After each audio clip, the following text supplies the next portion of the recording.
Bagaimana jika sepotong nasi sederhana yang kamu berikan saat kecil ternyata mengubah seluruh takdirmu?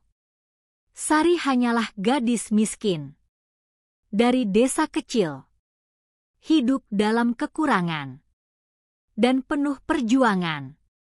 Suatu hari, ia memberikan satu-satunya makanannya kepada seorang wanita tua misterius yang kelaparan di pinggir pasar. Sebagai balasan, wanita itu hanya meninggalkan sebuah kalung tua dan sebuah kalimat aneh. Suatu hari nanti, ini akan membawamu pada jawaban besar dalam hidupmu. 15 tahun berlalu, dan saat hidup Sari berada di titik paling sulit, rahasia besar itu akhirnya terungkap. Siapa sebenarnya wanita tua itu? Dan rahasia apa yang selama ini disembunyikan tentang keluarga Sari? Di sebuah desa kecil yang tenang, hidup seorang anak perempuan bernama Sari. Usianya baru 10 tahun. Tetapi hidupnya sudah penuh perjuangan. Ayahnya telah lama meninggal karena sakit.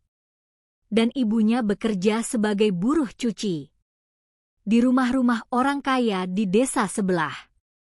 Mereka tinggal di sebuah gubuk sederhana dengan atap yang bocor saat hujan turun.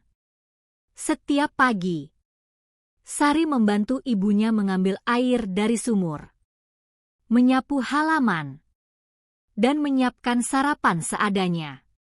Biasanya hanya nasi dingin dengan sedikit garam, kadang bahkan hanya singkong rebus. Namun Sari tidak pernah mengeluh. Ia selalu tersenyum, meski perutnya sering lapar. Di sekolah, Sari dikenal sebagai anak yang rajin dan berhati lembut. Meski seragamnya sudah pudar dan sepatunya hampir robek, ia tetap datang tepat waktu. Ia percaya pendidikan adalah satu-satunya jalan untuk mengubah hidup ibunya. Suatu siang yang sangat panas, setelah pulang sekolah, Sari berjalan kaki melewati pasar tua. Di tangannya hanya ada sebungkus nasi sederhana yang diberikan gurunya. Hari itu gurunya berkata, "Kamu terlihat sangat lelah, Sari. Makanlah ini." Bagi Sari, bungkus nasi itu terasa seperti hadiah besar. Ia membawanya pulang dengan hati-hati, berniat membaginya dengan ibunya nanti malam. Saat melewati ujung pasar, ia melihat seseorang duduk sendirian di bawah pohon besar.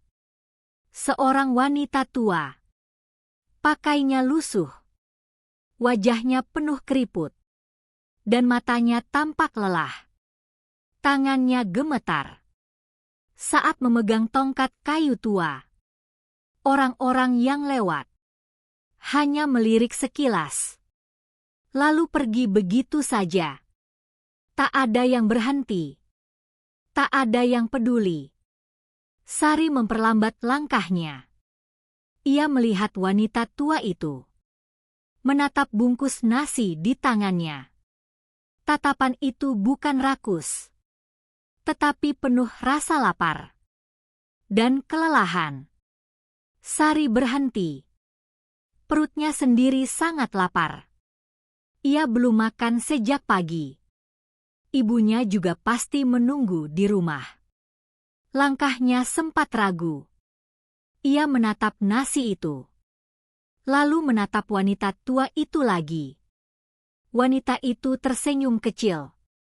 "Aku tidak meminta, Nak," katanya pelan. "Hanya saja bau makanan itu mengingatkanku pada rumah." Kalimat itu membuat hati Sari terasa sesak. Tanpa banyak berpikir, Ia berjalan mendekat. Nenek belum makan. Wanita tua itu menggeleng perlahan.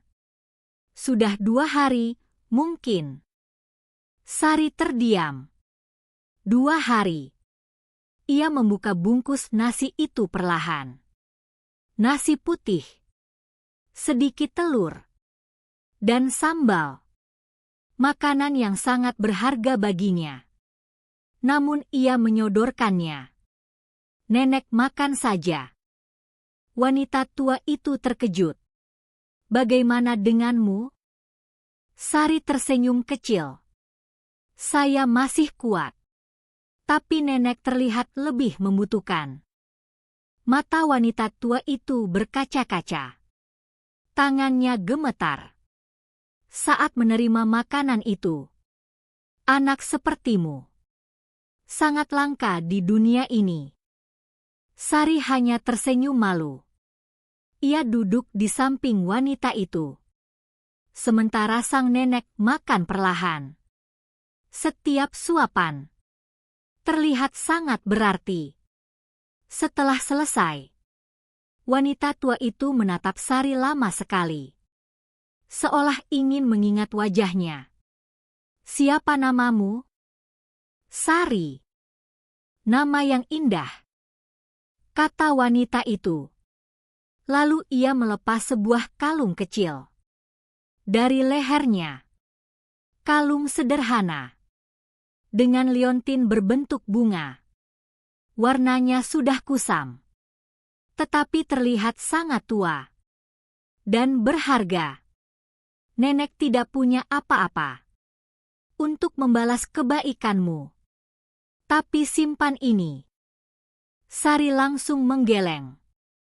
Tidak, Nek. Saya memberi dengan ikhlas. Wanita itu tersenyum lembut. Justru karena itu, kamu pantas menerimanya. Dengan hati-hati, ia meletakkan kalung itu di tangan Sari. Suatu hari nanti, saat waktunya tiba, kalung ini akan membawamu pada jawaban yang selama ini tidak kamu ketahui. Sari tidak benar-benar mengerti. Namun ia menerima kalung itu. Karena tidak ingin menolak. Dengan kasar. Terima kasih, Nek. Wanita tua itu berdiri perlahan. Aneh sekali. Meski tubuhnya tampak rapuh. Langkahnya tiba-tiba terlihat tegap. Ia menatap Sari untuk terakhir kalinya. Ingat satu hal. Kebaikan yang tulus tidak pernah benar-benar hilang. Lalu wanita itu berjalan pergi. Menuju jalan kecil. Di belakang pasar. Sari menatapnya. Hingga sosok itu menghilang. Ada perasaan aneh. Yang sulit dijelaskan. Seolah pertemuan itu bukan kebetulan biasa. Saat sampai di rumah, ibunya bertanya, "Mana makananmu?" Sari hanya tersenyum dan berkata, "Aku sudah makan di sekolah, Bu." Ia tidak ingin ibunya khawatir. Malam itu, sambil berbaring di bawah atap bocor, Sari memandangi kalung bunga kecil itu. Ia memegangnya erat. Dan tanpa ia sadari, malam itu adalah awal dari sebuah rahasia besar yang akan mengubah seluruh hidupnya. Hari-hari berlalu. Kehidupan Sari tetap sederhana. Bahkan semakin sulit. Musim kemarau panjang datang. Sumur mulai mengering. Dan pekerjaan ibunya semakin sedikit. Banyak keluarga di desa memilih mencuci sendiri untuk menghemat uang. Penghasilan ibunya menurun drastis. Seringkali mereka hanya makan sekali sehari. Namun di tengah kesulitan itu, Sari tetap menyimpan kalung bunga kecil dari wanita tua misterius itu. Ia menyimpannya di dalam kotak kayu kecil, peninggalan ayahnya. Setiap kali merasa sedih, ia akan melihat kalung itu. Entah mengapa, benda itu selalu memberinya ketenangan. Seolah ada harapan yang diam-diam menjaganya. Tahun demi tahun berlalu. Sari tumbuh menjadi gadis remaja yang cerdas dan rendah hati. Di sekolah menengah, ia menjadi salah satu murid terbaik. Guru-gurunya sering berkata, "Sari, kamu harus kuliah. Kamu punya masa depan besar." Tetapi setiap kali mendengar itu, Sari hanya tersenyum pahit. Kuliah terasa seperti mimpi yang terlalu jauh. Bahkan untuk membeli buku saja, ia harus menabung berbulan-bulan. Ibunya mulai sering sakit. Batuknya panjang. Tubuhnya semakin lemah. Tetapi sang ibu selalu berkata, "Aku baik-baik saja. Fokuslah pada sekolahmu." Sari tahu itu tidak benar. Ia mulai membantu bekerja. Sepulang sekolah, kadang ia membersihkan warung. Kadang membantu di kebun tetangga. Kadang menjual gorengan kecil di depan rumah. Ia lelah. Sangat lelah. Tetapi ia tidak menyerah. Pada suatu sore, kepala sekolah memanggilnya. "Sari, duduklah." Nada suaranya serius. Jantung Sari berdebar. Ia takut ada masalah. Namun kepala sekolah tersenyum. "Kamu mendapatkan nilai tertinggi di seluruh kecamatan." Sari terdiam. Ia tidak percaya. "Benarkah, Pak?" "Benar.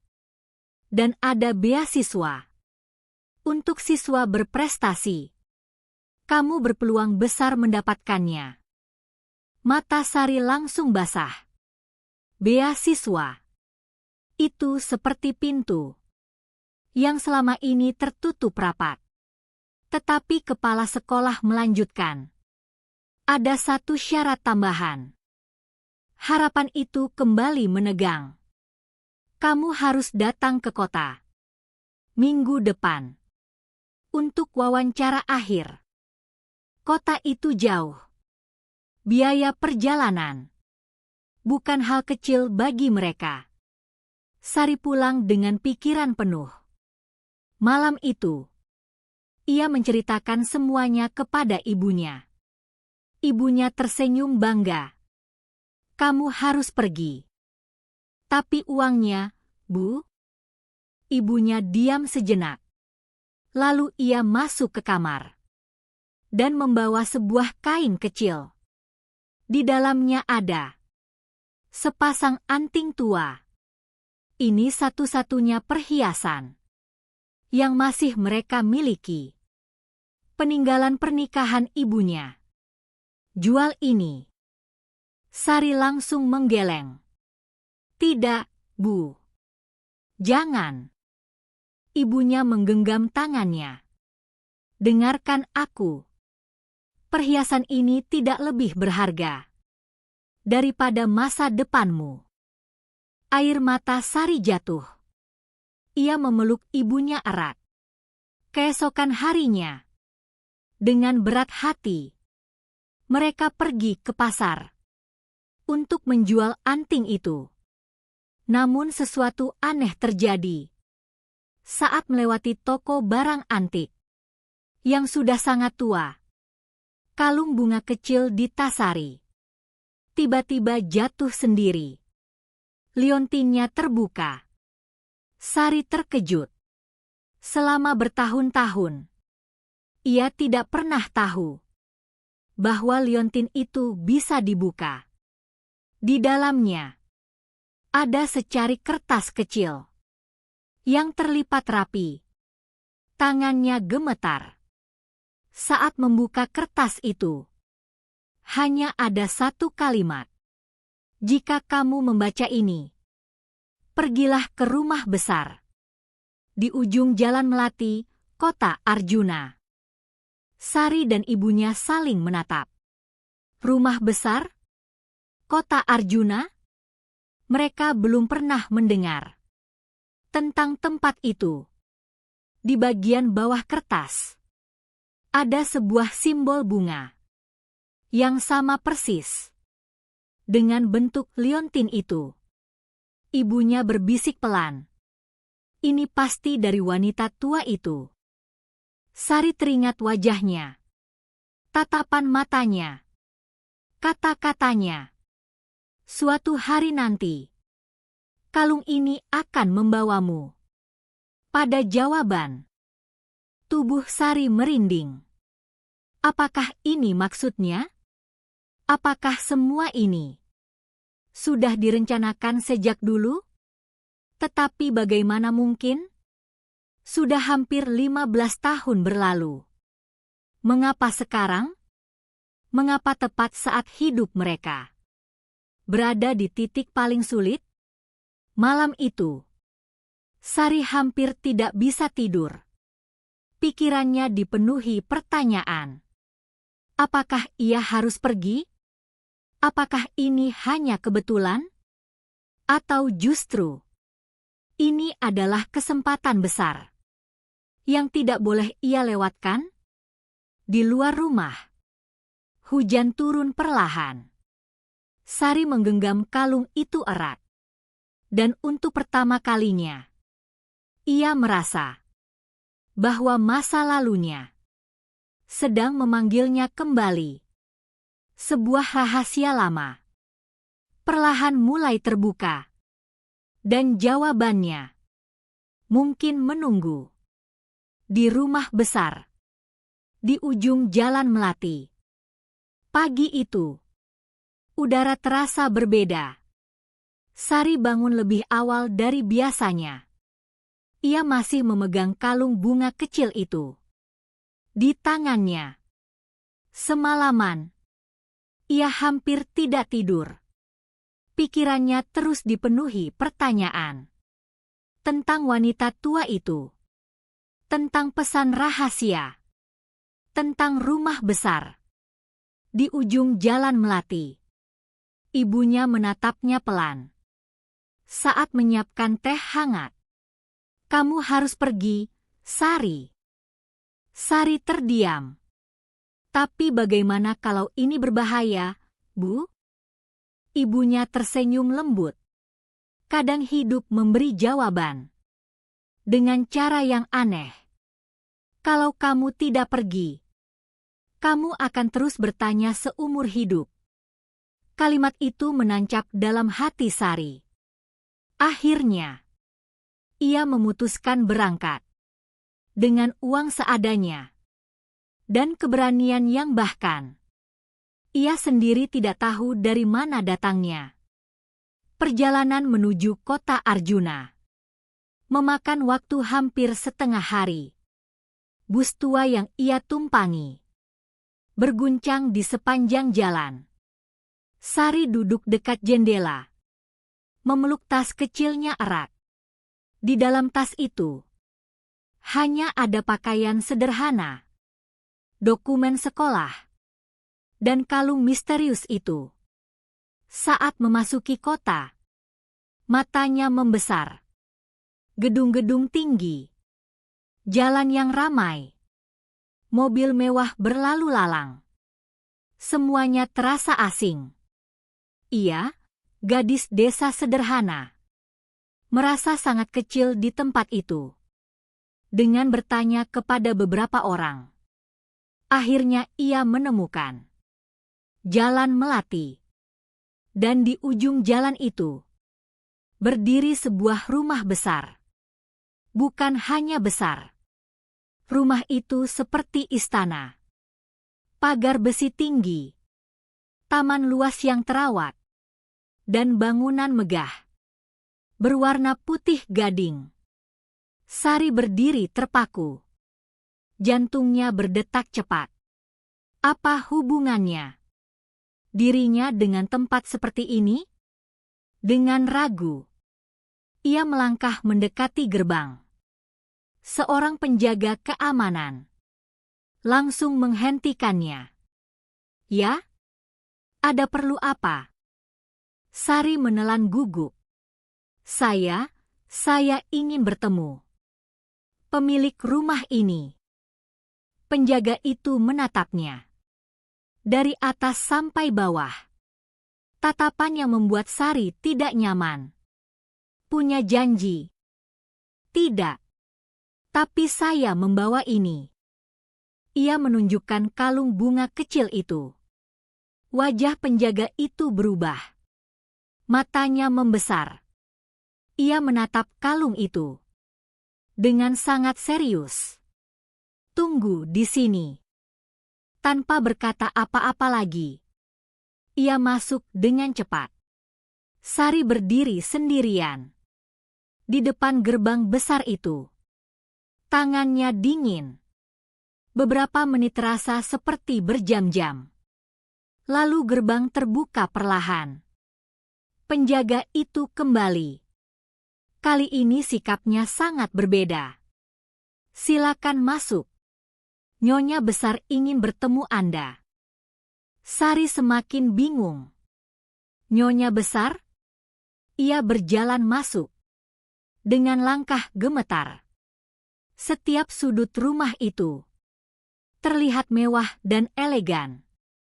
Lantai marmer mengkilap. Lukisan besar di dinding. Dan aroma bunga segar yang memenuhi ruangan. Ia merasa seperti berada di dunia lain. Seorang pelayan membawanya ke ruang tamu utama. Silakan tunggu. Sari duduk perlahan. Tangannya terus memegang kalung itu. Tak lama kemudian, seorang wanita tua masuk. Namun kali ini, wanita itu mengenakan pakaian elegan. Rambutnya tertata rapi. Dan wajahnya penuh wibawa. Sari berdiri seketika. Matanya membesar. Ia mengenali wajah itu. Meski lebih terawat. Meski sangat berbeda. Itu dia. Wanita tua. Di bawah pohon pasar. 15 tahun lalu. Nenek.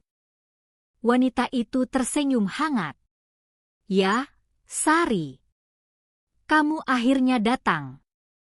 Air mata hampir jatuh dari mata Sari. Jadi, itu benar? Nenek masih mengingat saya. Wanita itu melangkah mendekat. Bagaimana mungkin aku lupa? Pada anak kecil yang rela memberikan satu-satunya makanannya kepada orang asing. Sari terdiam. Semua kenangan itu kembali begitu jelas. Wanita tua itu duduk perlahan. Namaku sebenarnya bukan sekadar nenek tua pengembara. Namaku adalah Ratna Wijaya. Nama itu terasa familiar. Sari berpikir keras. Lalu ia teringat. Ratna Wijaya. Nama itu sering muncul di koran lama sekolah. Seorang pengusaha besar. Pemilik perusahaan besar. Salah satu wanita terkaya di kota itu. Sari hampir tidak percaya. Jadi waktu itu, nenek sengaja menguji orang-orang. Ratna mengangguk pelan. Ya, aku kehilangan kepercayaan pada banyak orang. Aku ingin tahu, apakah masih ada ketulusan yang tersisa di dunia ini. Ia menatap Sari dalam-dalam. Dan aku menemukannya pada dirimu.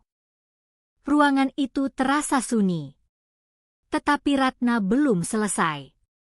Ada sesuatu yang lebih besar di matanya.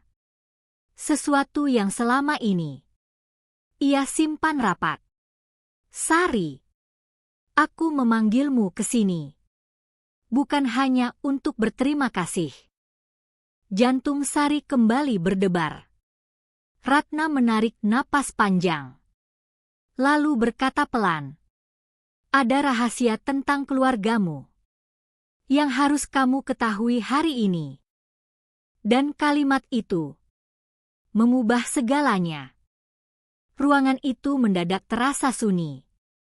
Sari menatap Ratna Wijaya tanpa berkedip. Jantungnya berdetak begitu keras hingga hampir terdengar. "Rahasia tentang keluarga saya?" Ratna mengangguk perlahan. Wajahnya serius, namun matanya penuh kelembutan.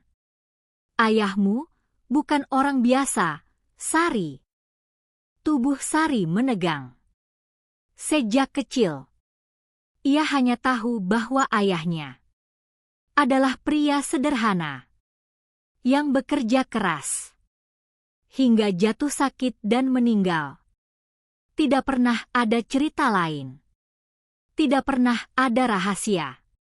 Ratna melanjutkan, "Ayahmu, Budi Santoso, pernah bekerja untuk keluargaku lebih dari 20 tahun lalu." Sari terdiam. Ratna berjalan menuju lemari kayu tua dan mengambil sebuah kotak kecil. Kotak itu tampak sangat lama, namun terawat rapi. Ia membukanya perlahan. Di dalamnya ada beberapa foto lama, dokumen, dan sebuah surat yang sudah menguning. Ratna menyerahkannya pada Sari. Dengan tangan gemetar, Sari melihat foto pertama. Di sana, ia melihat ayahnya saat masih muda, berdiri di samping Ratna, dan seorang pria tua. Mereka tersenyum. Ayahnya terlihat bahagia. "Ayahmu adalah orang yang paling dipercaya ayahku," kata Ratna.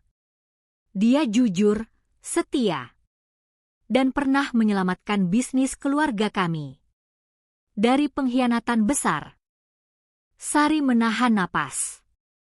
Ratna melanjutkan, "Dulu, seseorang dari dalam perusahaan mencoba mencuri seluruh aset keluarga kami. Banyak orang diam. Banyak orang takut. Tapi ayahmu berdiri sendirian dan mengatakan kebenaran. Karena keberaniannya, keluarga kami selamat." Air mata mulai mengalir di pipi Sari.